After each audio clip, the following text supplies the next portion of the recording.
lagi di episode terbaru dari Entok, dan kita masih nyantai-nyantai di outdoors dari Hotel Lalisa di Jalan Nginden ya, Bu Novi ya? Ya, di Surabaya Selatan menjelang sore gitu ya. Jadi mataharinya sudah turun dan kita menikmati spoi-spoi di area outdoor di belakang restoran. Iya.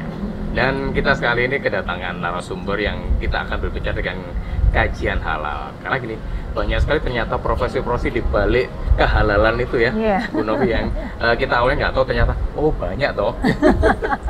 Dan narasumber kita adalah Bapak Setio Gunawan dari Pusat Kajian Halal ITS. Assalamualaikum, Pak. Waalaikumsalam. Sehat, Pak? Alhamdulillah. Alhamdulillah sehat.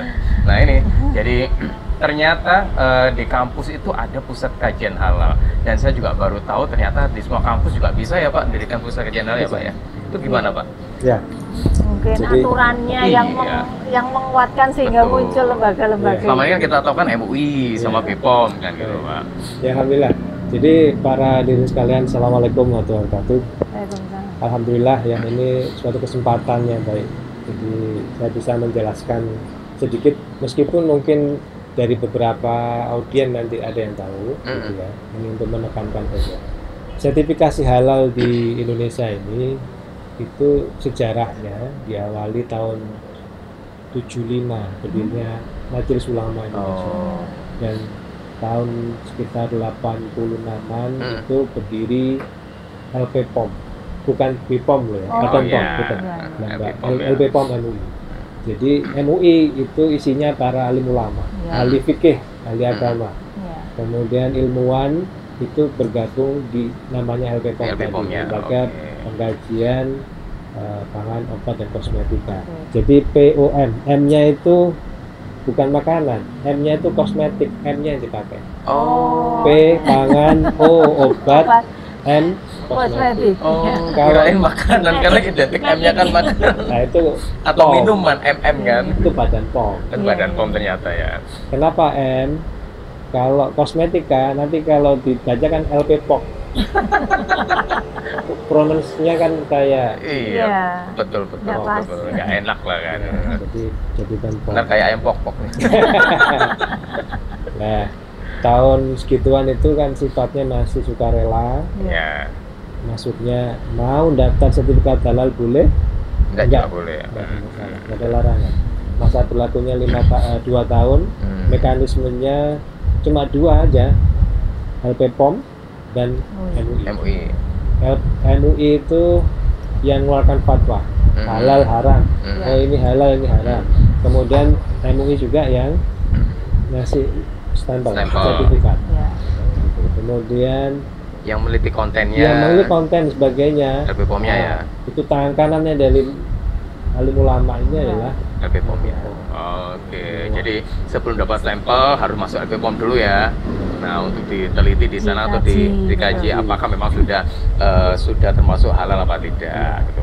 Sehingga kemudian diteruskan itu dapat stempel seperti itu. Oh, I see. Dan perkembangannya seperti sekarang? Perkembangannya tahun 2014. Dari 75 ke 14. 86. 2014 itu kan dari 86 meningkat ini. Kesadaran masyarakat Indonesia terkait halal. Tahun 2014 keluar undang-undang. 33 nomor 2014. Undang-Undang nomor 33 tahun 2015 terkait judulnya adalah Jaminan Produk Halal JPH. Di salah satu pasalnya mengatakan seluruh produk yang beredar diperdagangkan di wilayah NKRI harus bersertifikat halal. Wajib itu semuanya. 2014. Dikecualikan produk yang memang diharamkan. Jadi kalau minuman khamar nggak perlu. Ya memang nggak perlu halal. Atau sate babi ya. Sate babi nggak perlu gitu. Ya aneh aja ya bisa teruntuk. Jadi ada kali aja babinya udah mau halal. Komeo memang gitu. Berarti kalau nanti babinya bisa halal kalau baca bismillah. Gitu. Itu awal-awal begitu. Dan guyonannya lagi keluarnya undang-undang ini sampai sekarang ada beberapa masyarakat yang bilang begini, ngapain repot-repot mengurus sertifikat halal. Karena masyarakat Indonesia kan luas, mayoritas kan Muslim. Yang haram saja yang disertifikati. Jadi semua yang halal, yang haram dikasih. Diharamkan. Haram. Ya. Lebih mudah ya kan? Gampang. Karena paling cuma 15% dari 100%-nya kan. Karena menganggap yang sedikit saja gitu. Cuman kita melihatnya dari segi, bisa lihat dari berbagai segi ya. Dari estetika kan nggak mungkin. Ya kan? Kemudian dari segi nilai ekonomi.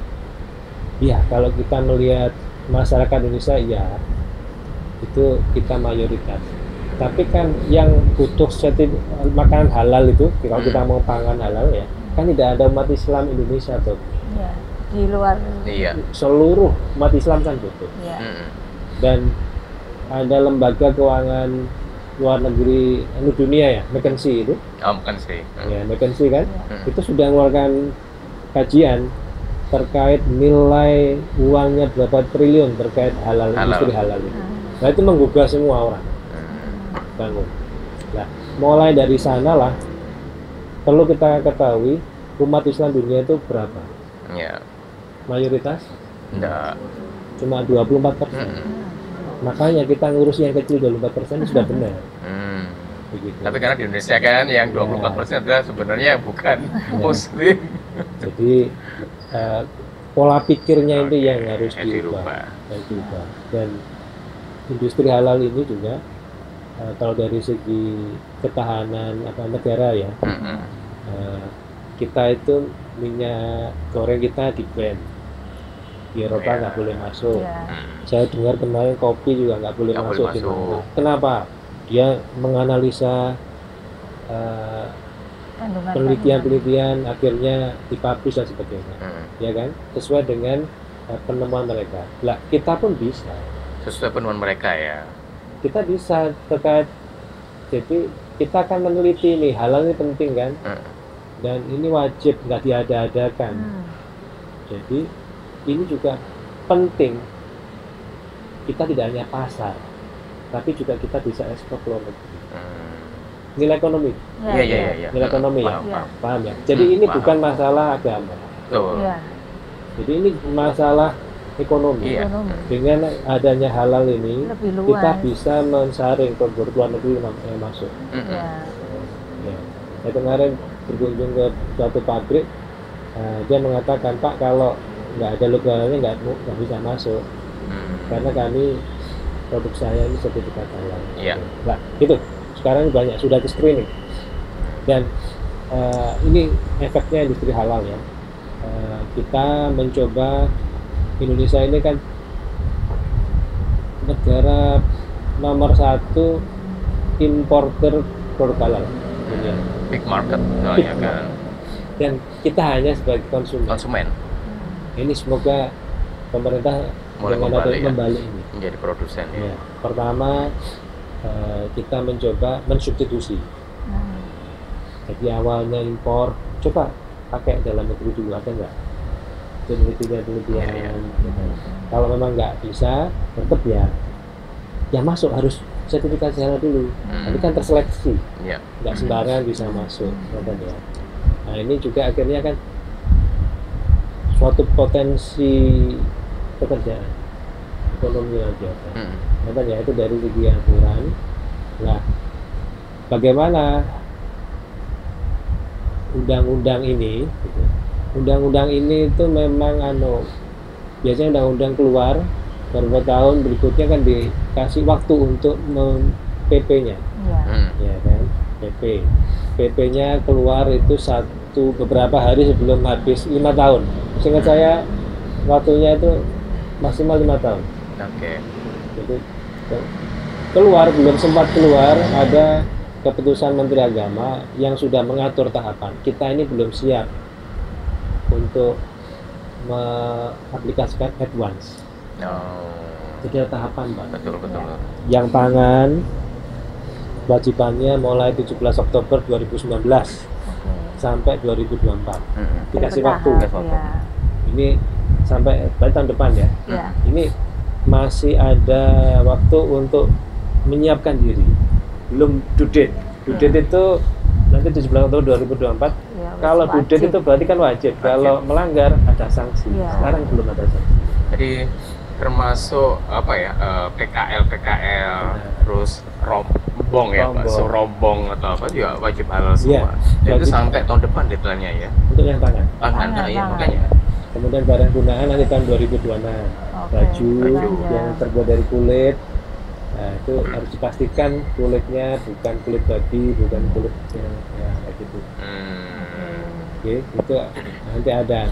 Kalau semua barang gunaan yang hubungan dengan hewan wajib juga sertifikat. Ada aturannya di keputusan Menteri Agama. Sekarang semuanya itu serba tertulis.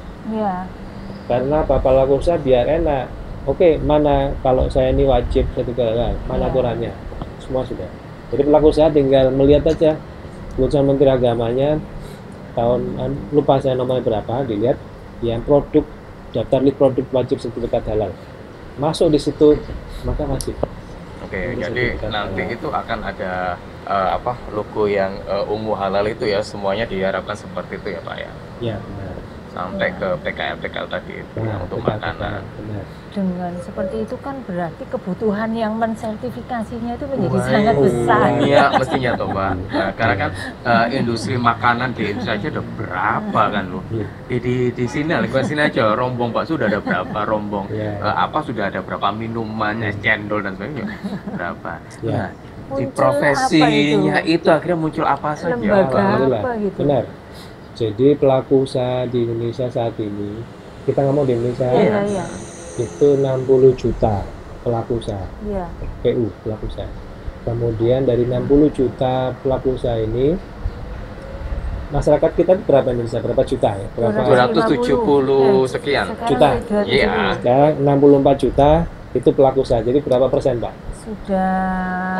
Udah 30-an ya. 30% kita itu pelaku usaha. 30-an. Dengan kalau dari data yang ada, pelaku usaha itu dibagi tingkatannya. Ada yang mikro, kecil, menengah, besar, 4. Jika mikro kecil digabung, ini 99%. Iya, karena itu besar kan hanya 1%. Kalau yang menengah digabung 99,9%.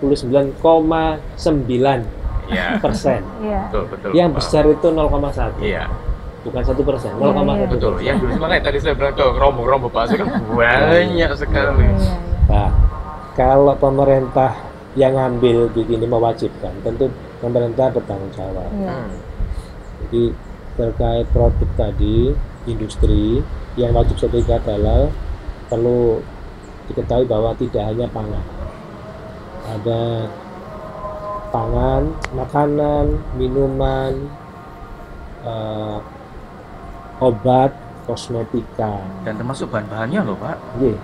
Bahan kimia, biologi, kemudian rekayasa genetik dan barang gunaan. Itu ada di undang-undang. Nah, saya fokus ke yang pangan dulu. Yang di pangan itu produk ini dibagi dua. Ada yang beresiko, ada yang tidak beresiko. Khusus untuk UMKM. Karena UMKM itu tulang punggung ekonomi negara. Kita terbebas dari krisis ya karena UMKM-nya kuat. Itu sudah dipotret oleh negara. Jadi negara sangat concern sekali di sini, dan negara pokoknya menganakmaskan ini. Untuk mikro kecil dibagi dua produk tadi, yang tidak beresiko sama yang beresiko.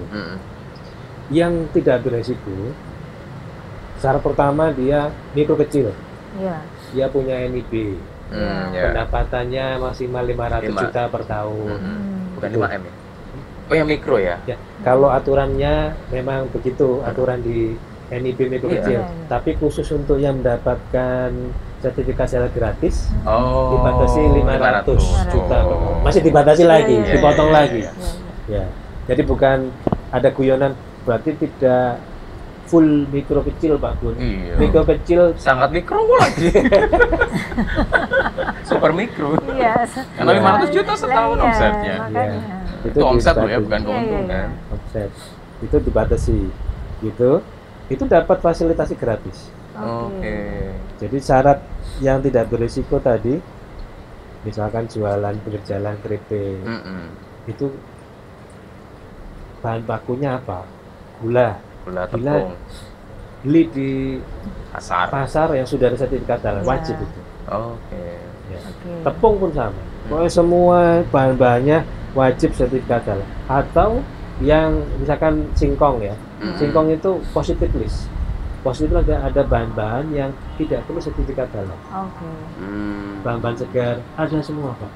Sekarang semuanya sudah tertata jelas. Lah, mereka nanti ada namanya profesi ya. Jadi tadi sudah jelas ya. Ada dua, self declare yang gratis, mikro kecil tadi yang tidak beresiko, sama yang reguler. Ini yang reguler itu mandiri, berbayar, karena ada beresiko. Ya. Kita fokus yang self declare tadi. Karena ada dua jalur ini, maka profesi yang ada saat ini terkait halal, ada namanya auditor halal. Auditor halal. Auditor halal itu nanti kalau dia kerja di lembaga pemerintah halal yang reguler. Seperti apa yang reguler itu? Contoh misalkan dia di industri rumah potong hewan, atau di restoran, atau di perusahaan-perusahaan besar ya. Itu semuanya reguler. Jadi di situ ada auditor halal ya di perusahaan-perusahaan sejenis itu ya. Itu pelaku usahanya. Pelaku usahanya. Auditor halal ini nanti mengaudit mereka. Nah, rumahnya auditor halal nanti namanya lembaga pemeriksa halal, seperti LPPOM. Kayak KAP lah, kalau lembaga yang kantor akuntan publik yang punya. Namanya lembaga pemeriksa halal. Pemeriksa halal ya. Dan ini boleh pemerintah atau swasta ya? Nggak boleh swasta. Nggak boleh. Pemerintah atau lembaga MUI. Islam. Organisasi Islam. Ormas Islam. Islam kayak NU atau Muhammadiyah dan sejenisnya. Jadi itu boleh. ITS. Jadi auditor lembaga pemeriksaan LPH-nya. Termasuk berarti kalau pemerintah itu perguruan tinggi. Dinas.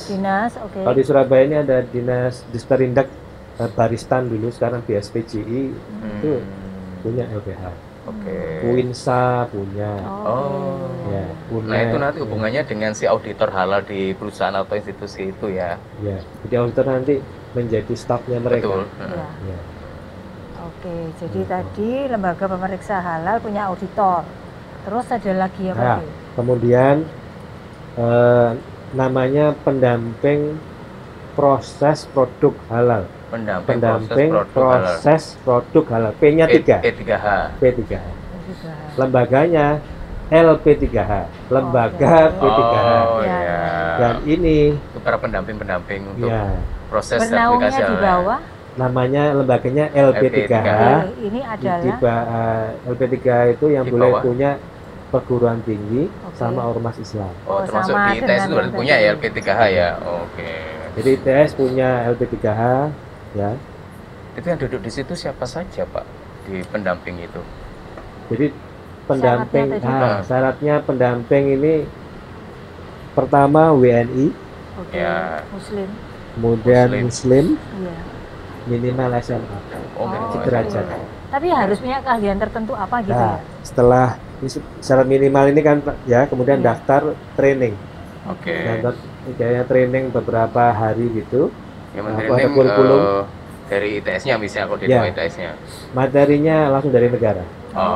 Sekarang semuanya online pakai program prakerja.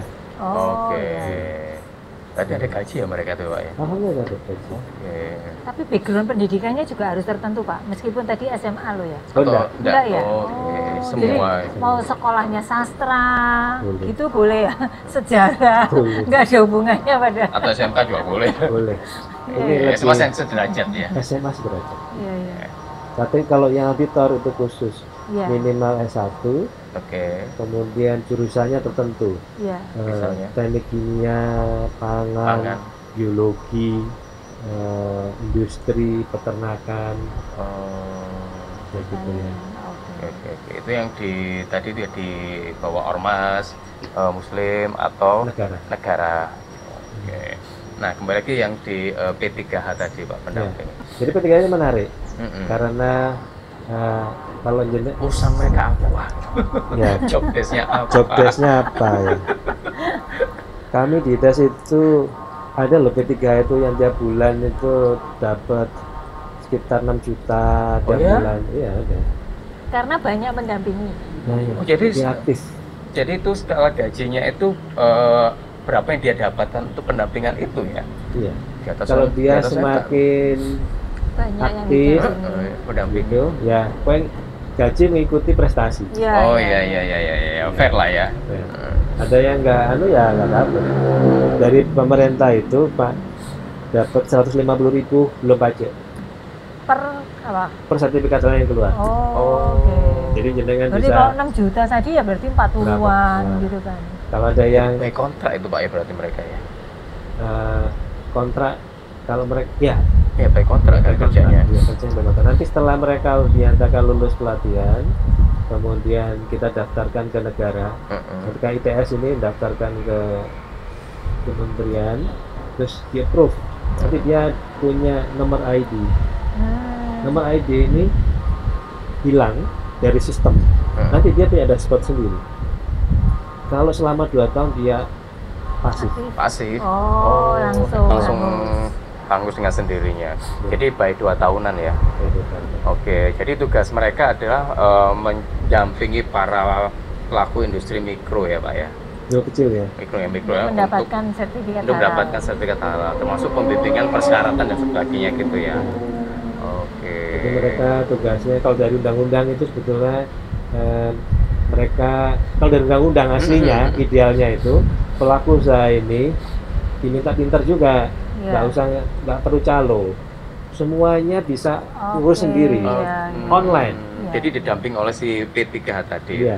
Sebenarnya nggak perlu pendampingan. Nggak perlu pendampingan. Idealnya itu begitu. Ya. Pelaku usaha itu belajar sendiri, materinya juga semua online kok. Oke. Kayak ngurus NIB dulu Iya. Kan sekarang berapa kedip sudah bisa di print. Kalau dulu kan harus datang sebagainya. Lah, ngurus halal ini pelaku usaha itu sebetulnya banyak yang binaan kami itu bisa apply sendiri. Idealnya begini Pak ya, pelaku usaha itu belajar, pinter, ya nggak perlu calo, nggak perlu pendampingan, daftar online. Setelah data-data masuk, nanti data ini dia akan milih pendampingnya siapa. Yang pendamping tugasnya pertama ngecek kebenaran data. Setelah itu verifikasi, validasi, harus turun ke lapangan ke pelaku usaha. Iya, si pendampingnya itu. Itu tugasnya cuma 2. Gitu. Cek sama verifikasi. Terus kemudian kalau ada pendamping yang pendamping PPH tadi, mendampingi memasukkan atau itu dia kebaikan hati. Paham. Karena kenyataan di lapangan pelaku usaha nggak bisa dibiarkan. Nggak bisa cuma dikasih tahu. Ini isi sendiri ya Pak. Isi sendiri ya Bu. Langsung ditinggal ya. Jadi kalau di lapangan, jadi saya sangat salut sekali para pendamping ini. Berarti sebenarnya peluang pekerjaan untuk P3H itu banyak ya? Banyak. Besar sekali. Sama kemarin ada yang lowongannya kerjanya itu ada di mana? Jenengan ketik aja di Google pendamping keluar nanti. Pendamping halal. Tapi itu rekrutmennya itu apakah periodik, setiap periode tertentu kayak CPNS ini gitu ya? Itu ini setahun sekali kayak gitu terus diumumkan atau bisa setiap saat? Setiap saat tergantung sama LP3-nya. Dan biasanya terbuka, rekrutmen terbuka. Jadi punya sendiri Pak. Jadi kami gini ngumumkan aja di media, banyak nanti yang ada. Gitu ya. Banyak ya. Oke, jadi adik-adik ini banyak loh peluang pekerjaan yang mungkin selama ini nggak tahu gitu, karena bukan ini pekerjaan yang mainstream ya. Betul. Jadi Anda lulusan SMK atau SMA sederajat bukan hanya bisa menjadi penjaga toko atau sejenisnya lah kan, tapi juga bisa menjadi pendamping halal ini bagi para UKM atau UMKM itu kan.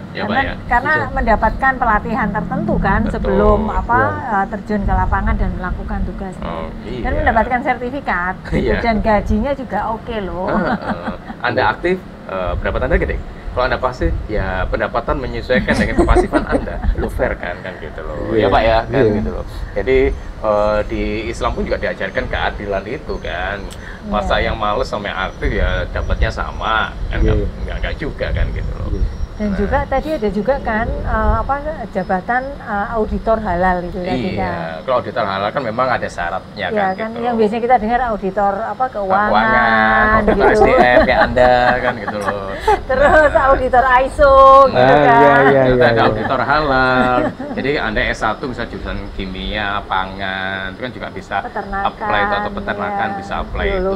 Nah, itu bisa cari lowongan terkait dan ternyata kebetulan juga lumayan banyak kan. Banyak. Gitu. Saat ini banyak yang kontak saya itu dari luar negeri. Dari luar negeri. Pak, kenapa ya? Luar negeri kan supaya barang mereka bisa masuk ke sini, kan mereka ada juga yang halal body begitu kan, butuh auditor. Biasanya nyari untuk di hire mereka. Kontrak mereka. Tempatkan di sana. Kemarin yang kontak saya itu Korea Selatan. Jadi mereka kerja di Korea Selatan atau? Korea Selatan. Standar won loh. Iya. Standar won. Banyak tuh. Atau negara-negara kayak misalnya. Ini juga ya di perusahaan itu ada supervisor halal.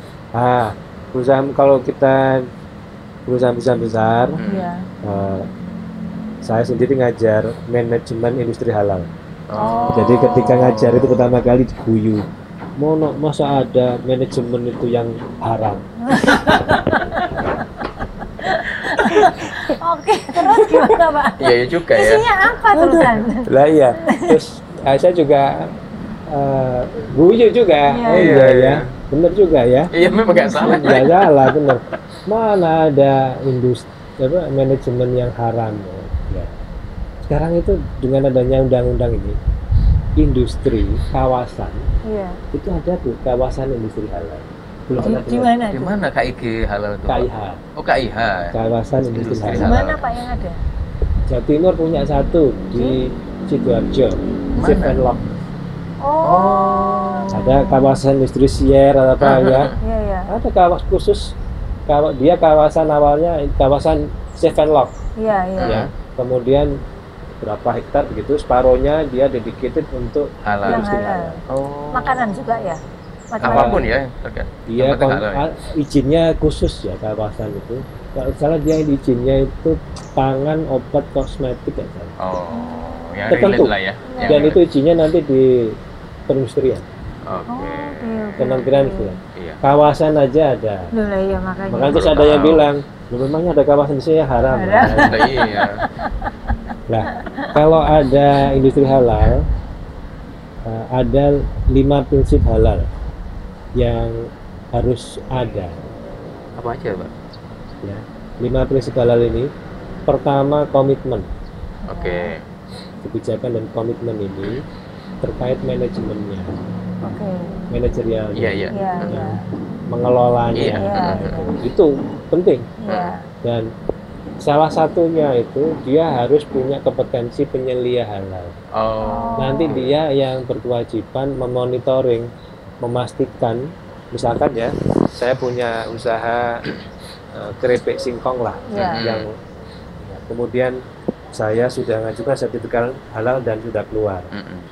Terus pertanyaannya, kalau sudah keluar, siapa yang menjamin bahwa yang saya lakukan itu sesuai dengan standar? Apakah auditor? Apakah pendamping? Mereka nggak setiap hari. Pelaku usaha punya namanya penyelia halal. Itu kayak manajemen representatif kalau di ISO. Jadi itu yang pertama, komitmen. Untuk keripik yang biasanya banyak pelanggaran itu ketika saya bikin bakso pakai daging bakso sapi. Ketika sertifikasi halal, saya beli bakso yang sudah ada sertifikat dalamnya. Tapi sudah keluar, saya pakai daging yang sembarangan. Itu banyak. Seperti ya, kasus baru-baru ini ketika tidak di ada tikusnya ya. Nah, itu penyelehalan yang disumpah nanti. Ya. Dia harus jadi wakil manajemen lah ya. Iya, Penyehalal itu wajib muslim. Iya. Auditor wajib muslim. Pendamping juga wajib muslim. Karena mereka harus belajar tadi fikih.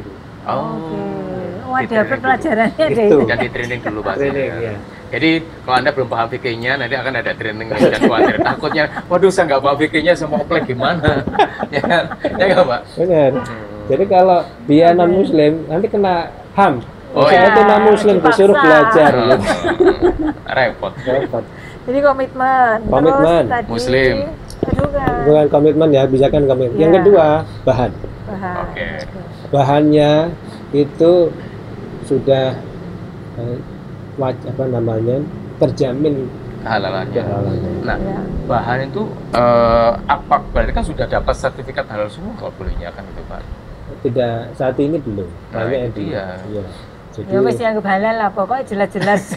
Jadi kalau belum sertifikat halal begitu, gimana itu? Nyari yang dapat sertifikat halal. Misalkan gini, saya biasanya belanja di pasar daging ayam, karena sertifikat halal. Terus bagaimana? Ya cari yang jual sertifikat ayam yang sertifikat halalnya. Ada nggak? Banyak. Yang sudah di toko-toko itu. Toko-toko. Kan harganya mahal Pak. Nah, itu. Toko-toko. Atau bisa cabai kan, kalau di pasarnya nggak ada sertifikat halalnya Pak. Iya benar. Jadi ternyata halal itu mahal ya. Iya, mahal nih. Repot Pak. Nanti jual baksonya biasa semangkok 15.000 jadi 30.000. Ya, jadi itu memang saat ini PR besar. PR ya. Dan sekarang itu lagi digarap bareng antara hulu masalah dagingan ini, RPH, terus pasar itu tempat pemotong hewan itu nanti sertifikat halal. Tapi jawab tadi daging ada yang jual sertifikat halal ada, dan bisa dia akali kalau dia jual beli banyak memang harganya lebih murah. Itu dua bahan. Kemudian yang ketiga proses. Bahan bakunya semua sudah sertifikat halal. Proses produksinya terkontaminasi. Contoh, saya ini punya restoran, ya, ada jualan babi misalnya. Tapi saya kepingin juga restoran yang untuk muslim ini halal. Boleh nggak saya punya dua-duanya? Boleh. Jadi ada dua dapur. Syaratnya ya dipisah dapurnya harus pisah.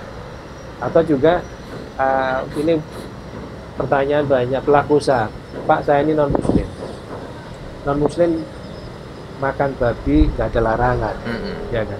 Tapi saya ini juga jualan keripik. Oh iya. Keripik singkong atau rambak. Nah, keripik singkong ya. Kalau rambak nanti itu masuk agak susah.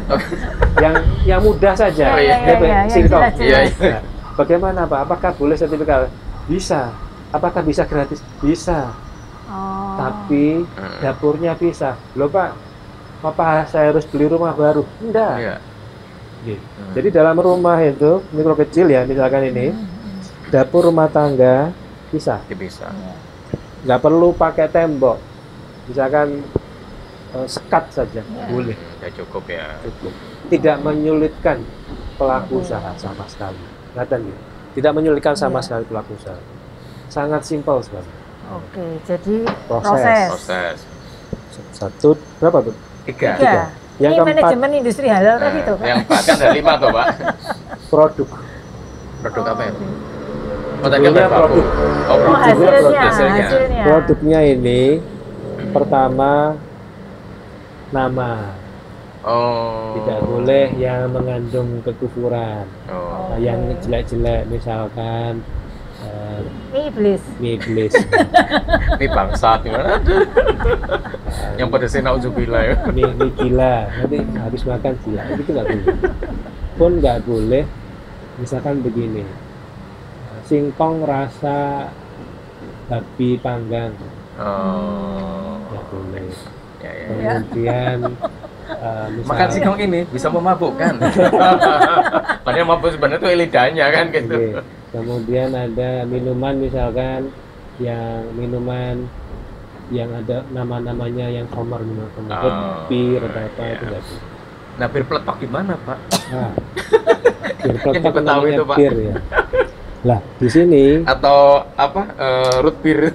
Nah, root beer nggak boleh. Nggak boleh. Ya. Nah, bir peletok itu. Bagaimana bir peletok? Nah, ini ada istilahnya kesepakatan di aturannya itu.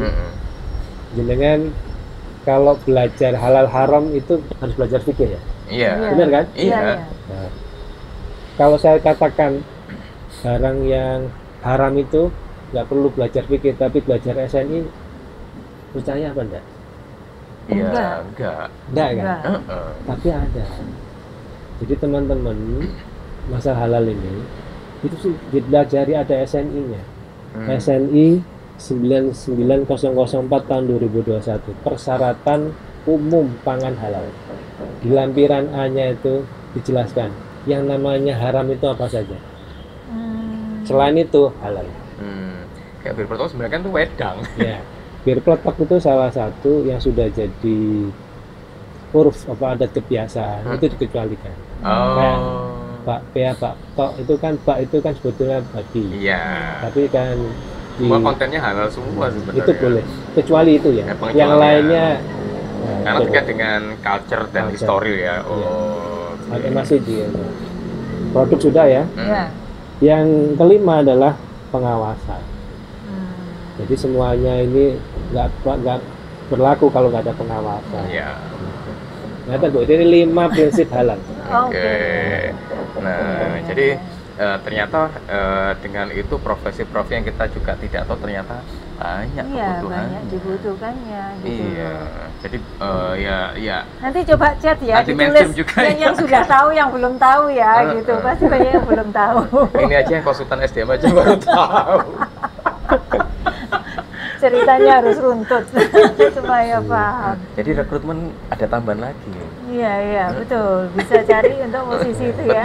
Posisi jabatan untuk supervisor halal tadi, kemudian auditor halal, ya kan, sampai yang pengawal P3H tadi itu, pendampingan tadi. Sosialisasi halal kami itu kadang-kadang awal-awal dulu Pak, ketika ngomong halal itu Pak, orang nggak percaya. Jadi saya masuk ke pesantren, masuk ke ditolak. Lu masuk pesantren pun kok ditolak? Ditolak. Nggak perlu, kami ini sudah halal. Yang tahu masalah itu kan tersinggung, dipertanyakan ke halal. Iya, kami itu ya justru yang lebih tahu. Nah, kemudian itu saya pengalaman pertama kali dulu. Karena tahun 2019 ya, itu lucu seperti itu. Ya, kita ngaku itu. Kenapa? Pesantren-pesantren itu kan kita kerjasama dengan pesantren. Karena mereka di Jawa Timur ini punya namanya OPO. Iya. One product, one pesantren produk. Nah, itu kan perlu disertifikasi halal kan? Ini hampir seluruh Indonesia sekarang ada kok Pak. Iya, itu fokusnya sekarang. Jadi awal-awal dulu sosialisasi dulu bahwa meskipun dari pesantren begitu, tapi perlu sertifikasi halal itu. Dan tadi tidak, meskipun kemudian pesantren ujuk-ujuk ditempel kan nggak bisa. Harus ada proses tadi. Pak, kok tiba-tiba ada yang sekedar nempel aja Pak? Nah, itu nanti yang pilih gampang-gampangannya ya, misalnya tiket tadi itu PKL terombong itu tadi itu Pak. Baik. Itu tentang due date-nya kan 2024 ya. Jadi ini masih masa sosialisasi. Jadi kalau nanti 2024 ada sanksi. Kata orang-orang APH bisa turun, aparat penegak hukum. Nah, yang rombong-rombong itu masa kena denda juga Pak? PKL itu Pak? Iya, supaya tidak kena, makanya sekarang ini mereka segera ngurus. Dan karena itu ada gratisnya kan. Dan tadi P3H juga akan semakin masif mestinya kan Pak untuk sosialisasi dan mendampingi mereka kan seperti itu. Dengan klik aja di Google pendamping P3H ya, pendamping prosedur halal, banyak. Dan potensinya yang mereka gali juga banyak. Itu kan yang tadi kembali bilang itu kan PKL tadi itu kan. Tapi itu mereka harus apply sendiri ya Pak ya, harus dengan kesadaran ya. Yang Ya siapa? pastinya. Ya sih tadi itu yang 90% tadi. Pelaku usaha. Iya, pelaku usaha. Ya, Kan diwajibkan. diwajibkan. Iya. Saat ini pun saya turun Kayak misalnya kawasan apa namanya kaki Area apa? sini lah. Oh, apa sih namanya yang kaki 5 sekarang di ini kan itu Pak? SPK. Ya sentra Kuliner. kuliner, ya, kayak gitu. Nah itu mungkin Bapak sosialisasinya Sudah, ke sana ya. gitu ya. Jenengan percaya enggak ITS menjadi percontohan zona Halal. kuliner halal aman sehat nasional? Wah belum. Sudah barusan Halal, di aman sehat. KHAS, KHAS, kuliner halal aman dan sehat Oh. nasional, diresmikan oleh Pak Wapres. Oh iya. Belum dengar nih? Belum. Wah, harus nih, wajib ke ITS. Nah, nggak diundang. Ya, nanti kapan-kapan Nanti berkunjung. Nanti ke ke sana sana. pasti Iya, kita iya. sehat ya. Iya. Wajib ke sana melihat Berarti maksudnya apa? Di kantin-kantinnya itu ya berarti. di ya, Pak? kantin pusat. Oh, di kantin pusatnya. Jadi Oh. kan kemarin pandemi, jadi yang buka jadikan percontohan yang pusat ini. Karena persyaratannya harus dekat masjid dan sebagainya. Jadi orang kita ini Pak, kalau nggak ada contoh itu nggak. Iya. Iya, Jadi iya. kita itu Dikira awu-awu ya, Pak. awu-awu. Oh, Dikira ngomong tok. obrak-obrak. Jadi Ngobrol asal. ITS itu tiap tahun punya dana 1 miliar Hmm. untuk mendampingi pelaku usaha. Oh. Oke, luar Ya biasa. kan? Terus kemudian suatu saat saya ketika di luar begitu ada yang nanya ke saya, Pak Gun, Bapak kesini sosialisasi ke kami, ITS gimana? Oh, Itu saya baru sadar, Iya, baru iya. nggak? Oh iya ya. jadi role model Nah, gitu. perlu role model. Iya. Dan ternyata dakwah di kandang sendiri itu lebih susah. berat Daripada di luar. Itu udah makomnya di mana kayaknya seperti itu ya, Pak. bener tuh. Jadi wah berat sekali. Jadi memang benar ya, harus ada role model. Sebelum kita ngomong di luar, orang luar itu kepingin Anda di dalam berhasil enggak? Ya, gitu. Ternyata tantangannya di dalam jauh lebih gede. Jauh lebih besar. Makanya di kami bersama dengan takmir masjid itu ada kajian halal. Tiap Selasa ganjil Oh, oke. pertama dan ketiga Iya. khusus produk halal, Ya. menggali sosialisasi baik Siapapun boleh ikut ya. boleh dan Masyarakat online. umum. Online. Oh, oke. Online ada YouTube-nya juga, silakan nanti. Oh Iya, iya, iya, YouTube-nya iya, nanti iya. di ini ya Pak. Iya, ya? YouTube-nya Jadi nanti. YouTube-nya di sini ya. Nanti kalau Anda Iya. pengen lihat Iya. apa kajian halal yang diselenggarakan oleh Masjid di ITS. Ya. Kemudian setelah itu kita coba tadi kantin-kantin jadikan percontohan. Alhamdulillah kok dilirik oleh nasional. Oke. Ini kemarin diresmikan Jadi oleh Pak sekarang Wapres. semua kantin di semua fakultas sampun ya? Nah, saat ini masih yang pusat, Pusat. ya, jadikan role model. Nanti tahun ini kan baru diresmikan. Iya. Ya. Nah, kemarin mau Pak Rektor berkina nanti ini dilebarkan, diduplikat ke tempat lain dan juga dilebarkan seluruh. Dan kan barusan buka, Iya. mahasiswa kan barusan offline. Iya. Jadi kantin-kantin yang lain barusan buka-buka. Iya. Sekarang, nah ini yang pertama perlu saya informasikan, ya, soalnya banyak Pak. Setelah zona kas ini muncul, SBK itu kepingin dan kami mendampingi. Iya. Terus kemudian kebanyakan tuh begini, saya setelah dapat sertifikat halal kok tetap sepi ya, Nggak ngaruh ya ternyata. nggak ngaruh penjualan. Jadi mereka menganggap kalau ada sertifikat halal itu Jadi rame. laris. Jadi nilai jual. nilai jual. Itu memang benar, tapi jangan dijadikan Acuan ujuk-ujuk gitu. ujuk-ujuk. Rasa masakan itu juga nah di ITS itu Lah masakan Anda sepok. di ITS itu Pak, yang ujung tombaknya pengelolanya tadi. Ya. Pengelolanya tadi ditrainingkan dulu. Oke. Yang supervisor tadi Pak. Ditrainingkan jelas dan Terus itu enggak yang ngisi di situ juga dikurasi enggak, Pak? Masakannya enak semua apa enggak? nah, Itu masakannya enggak enak dan jadi sepi komplain. Ternyata yang salah masakannya bukan sertifikasinya. iya, ada tim memang. Hmm. Jadi pertama dibukanya online, dibukanya apa itu? Apa? Offline. pembukaan kantin-kantin itu daftar itu namanya online. Dibuka siapapun. Nanti kemudian ada screening, kurasi ya. Terkait masalah tadi ngincipi dan sebagainya. Aman nggak, sehat nggak? Itu ada tim sendiri. Jadi nutrisinya pasti patut dicoba. Harus sehat. Patut dicoba. Nanti pas kapan Bapak ada di kantor gitu, pas kita pada waktu nanti ke sana ya Pak. Cari Mbak Asih di sana. Mbak Asih itu apa? Yang di kantin. Si ono apa enggak? Oke, Pak. Jadi ternyata ngomongin tentang halal itu luar biasa. Banyak sekali profesi-profesi yang kita tidak tahu ternyata ada di situ, dan kebutuhannya juga banyak ternyata, karena sebenarnya kan majority masyarakat kita kan masyarakat muslim, dan kemudian juga ada ketentuan diwajibkan bahwa semua yang terkait dengan makanan dan industri terkait adalah harus sertifikasi halal untuk target tahun 2024 untuk makanan, kemudian setelah itu yang lainnya Pak, yang bertahap itu.